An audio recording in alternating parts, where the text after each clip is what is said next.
Welcome to Atletico TV's community segment. It's our favorite portion of the show where we bring in someone from the community that's doing something amazing, collaborative, and let's get into it. My first guest here with Luis and I is Marcus McCullough. He is the founder of 712. It's a music studio / co-working space. Marcus is always a mover and shaker in the city as long as I've known him, and we are here to proudly announce he is a new board member of Club Atletico St. Louis. And the reason why is Marcus is a collaborator. From the first time I met him, he wanted to collaborate, and that's what we're going to talk about on the community show right now. Marcus, welcome to the community segment at Atletico TV. Appreciate it, man. I will say, first off, shout out to Brett from 7 and 12. Like, he's helped me, push the vision along, because me and him have the same vision with 7 and 12. So the music co-working space, we're working with an anonymous investor for the downtown area to bring that collaboration to life.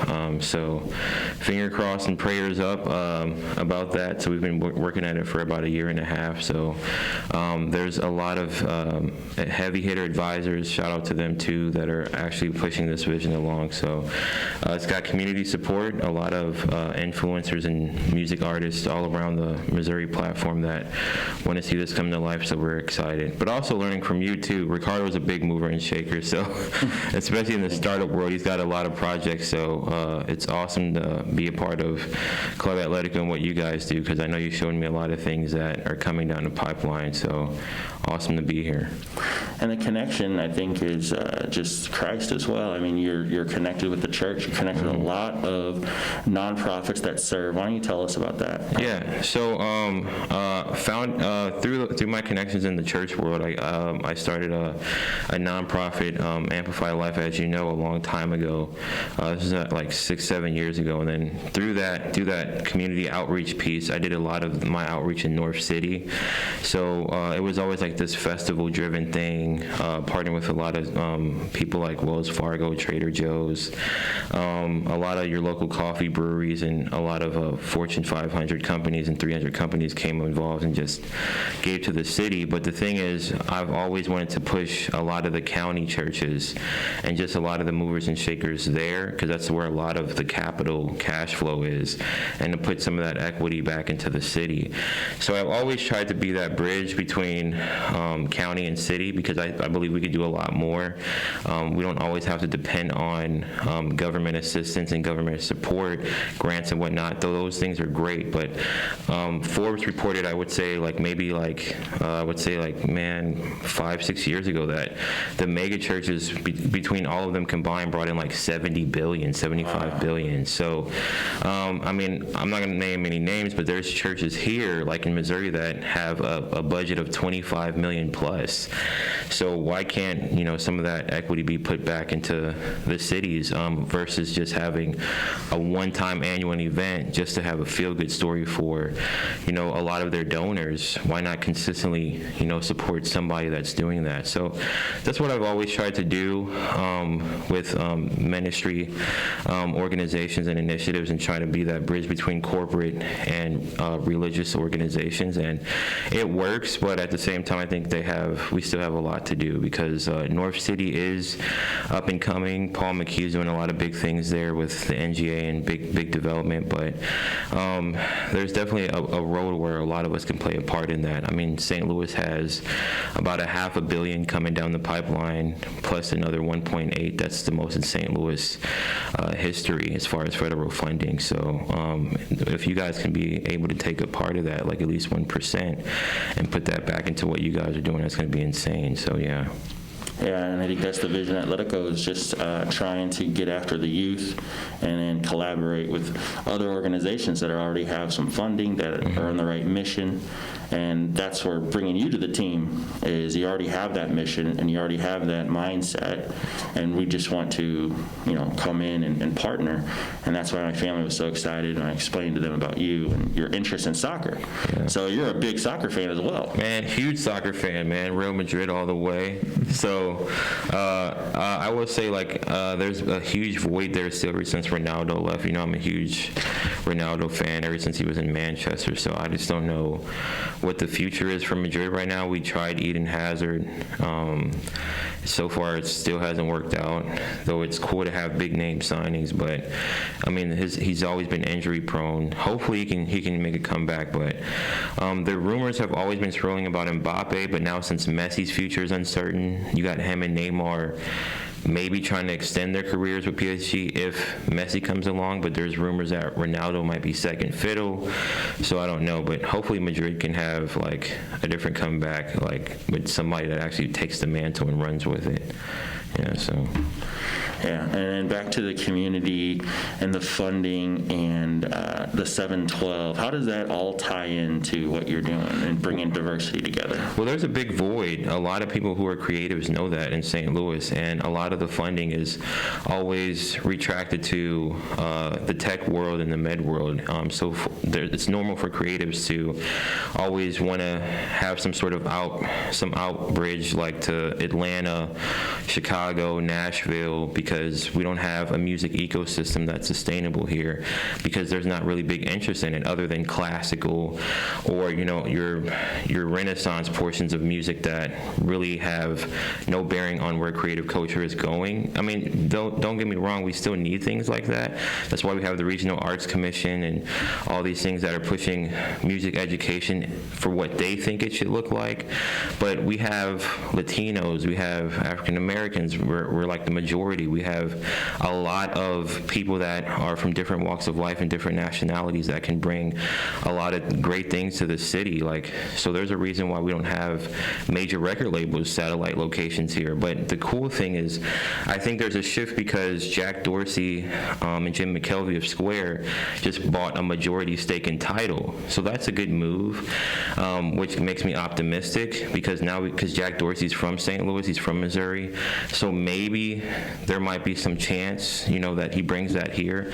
I just don't think that that's just enough, though. We need to be doing a lot more to support that. And it's not just about music. You have content creators. You have people who do other things outside of that. You have the NFT market booming right now. So there's a lot of artists looking for cover art to sell, and independent artists that are actually coming to the forefront, because you have Spotify that are empowering artists to stay independent. But then again, there's not enough. It's just the 1%. It's just so hard for artists to get through anything right now with COVID and everything else. So being independent is even more pushed, because there's not a lot of label signings right now. If any, they're looking for specific ones. I'm working and consulting with a lot of artists like Big Boogie, and the list goes on and on, that have ties to Yo Gotti. The list goes on and on. They have support, but they need record label support. And these are big name artists that are doing 21 million views, 30 million views, 10 million views. But at the same time, they're getting show money. They're not getting, record label money. They're not getting sponsorships like that. Some of them need merch. Some of them need a lot of their royalties and publishings figured out. So because there's such an educational gap within just that alone, you have a lot of artists that are just doing music, but they lack the business side of music, which is why 7 and 12 is so needed. So I'm working with Pete Solchich, one of the top entertainment attorneys in Missouri. He's with Regis. Regis is it's such a big organization within itself, but he's also working with AEG, which he's a board member, and Live Nation as well. It's one of the biggest venue spaces in the country, if not the world. So I mean, even their revenue streams are down at 98%, and it's slowly coming back with venues and concerts opening back up, but slowly.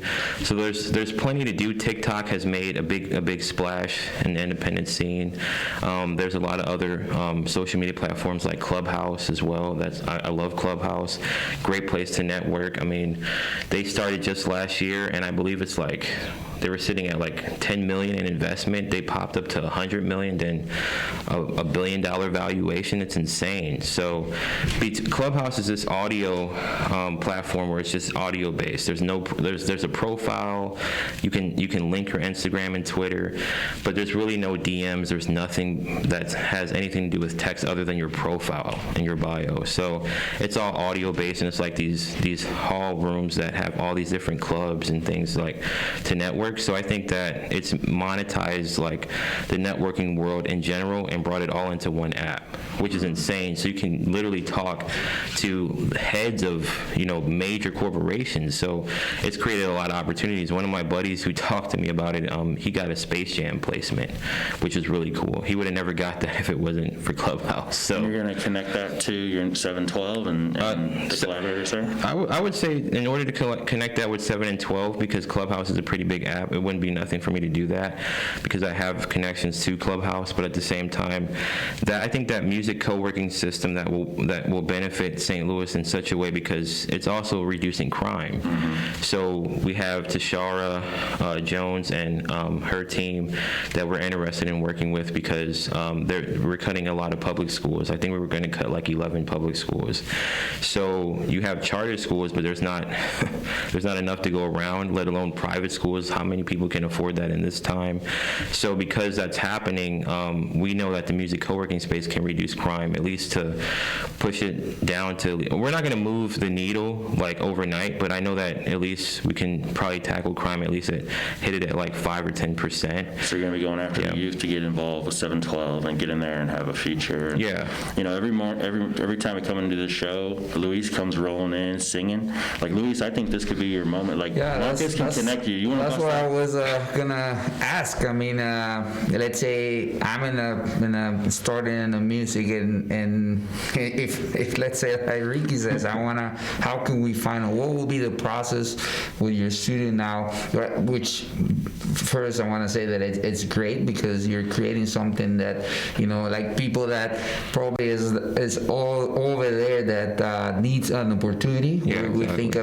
I think a lot about that is how do I get that opportunity, and you're creating that from one obviously a process, but you can get in the future you get so how, let's say like Ricky says, how I just found through this and I want to get involved and I want to use you as a obviously from your student and everything, and also like I think you mentioned that's part one, and part two you mentioned as well that not only music, what other type of, you said, just to give an idea to someone there that might be, hey, I didn't know that I can use that as part of promote myself. Yeah, so the music co-working space will have one of many amenities. So we'll have a dance studio.